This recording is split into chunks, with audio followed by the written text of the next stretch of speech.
क्यों ऋषि असित शिशु बुद्ध को देखकर रोने लगे? ये जानने के लिए पहले आपको जानना होगा ऋषि असित कौन थे।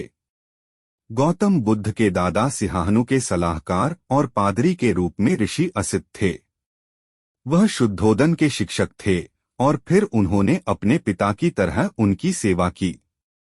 बुद्ध के जन्म के समय वह शुद्धोदन की अनुमति से सेवानिवृत्त हो गए थे और जंगल में एक तपस्वी के रूप में रह रहे थे। एक दृष्टि ने असिता को बोधिसत्व गौतम के जन्म के बारे में सचेत किया, जिससे उन्हें जंगल छोड़ना पड़ा और शिशु को देखने के लिए यात्रा करनी पड़ी, जहां उन्होंने भविष्यवाणी की कि वह या तो चक्रवर्ती सम्राट बनेंगे या एक बुद्ध। असिता के व्यवहार की गंभीरता और एकांत में धार्मिक उत्साह ने देवताओं को प्रसन्न किया। जब असित ने उस व्यक्ति के जन्म के बारे में सुना जो मानव जाति को पुनर्जन्म के दर्द से बचाएगा, तो वह राजा शुद्धोदन के महल की ओर गए और सम्मानपूर्वक महिलाओं के आवास की ओर पहुंचे। असिता सच्चा कानून जानना चाहती थी। राजा ने असित को विनम्रतापूर्वक संबोधित किया और खुश हुए कि माननीय असित ने एक उद्देश्यपूर्ण यात्रा के साथ उनका समर्थन किया। तब राजा ने असित से पूछा कि उन्हें अपने शिष्य के रूप में क्या करना चाहिए।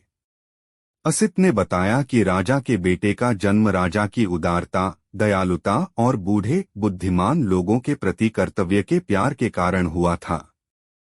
दूसरा कारण उसके धनी पूर्वज थे जो अच्छाई से समृद्ध थे। इसके अलावा असिता ने राजा को बताया कि उसने एक दिव्य वाणी को उससे बात करते हुए सुना है।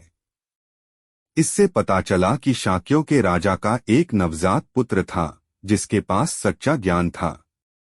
असित तुरंत राजा से मिलने गया। वह स्वयं राजा के पुत्र की महिमा देखना चाहता था।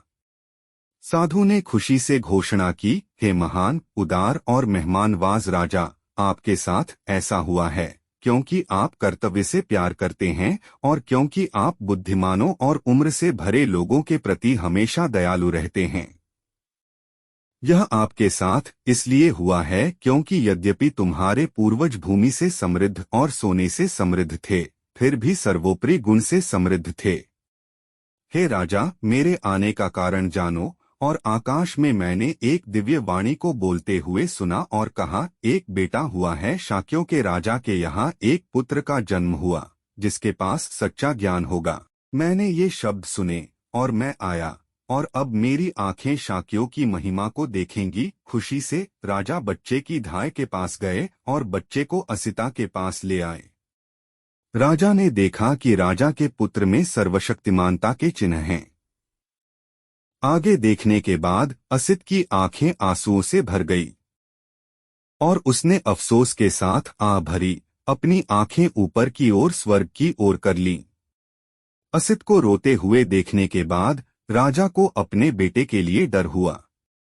फिर उन्होंने असिता से अपने आंसुओं का कारण बताने को कहा क्योंकि उनके बेटे के शरीर में भगवान के शरीर से बहुत कम अंतर था। उन्होंने यह भी पूछा कि क्या उनके बेटे का जीवन इतना नाजुक है कि वह कम उम्र में ही मर जाएगा। असिता ने उत्तर दिया कि उन्होंने बच्चे की महान महिमा के बारे में सच कहा था और उनके आंसू उनके लिए थे क्योंकि उनका जीवन जल्द ही समाप्त हो जाएगा।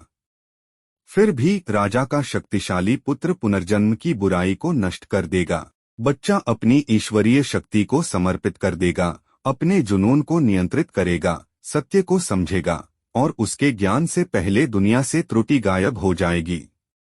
वह पीड़ित दुनिया को उसकी बुराइयों से बचाएगा।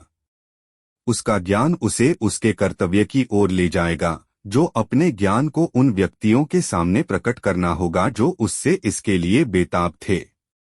वह पीड़ित और भटके हुए लोगों को वह रास्ता भी बताते थे जो मोक्ष की ओर ले जाता था।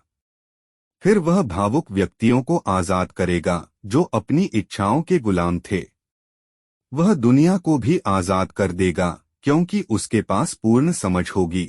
इसलिए असिता ने राजा से कहा कि वह अपना दुख दूर कर दे, जिसे केवल उन लोगों के प्रति महसूस किया जाना चाहिए जो उसके बेटे की आवाज नहीं सुनेंगे।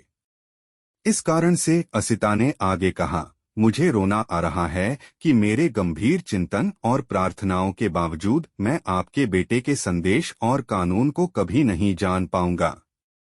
इस बात से निराश होकर कि बुद्ध के जागने और उपदेश देना शुरू करने से पहले उनका अपना जीवन समाप्त हो जाएगा, उन्होंने अपने भतीजे नलका को नियुक्त किया ताकि वह बुद्ध की शिक्षाओं को सुन सकें।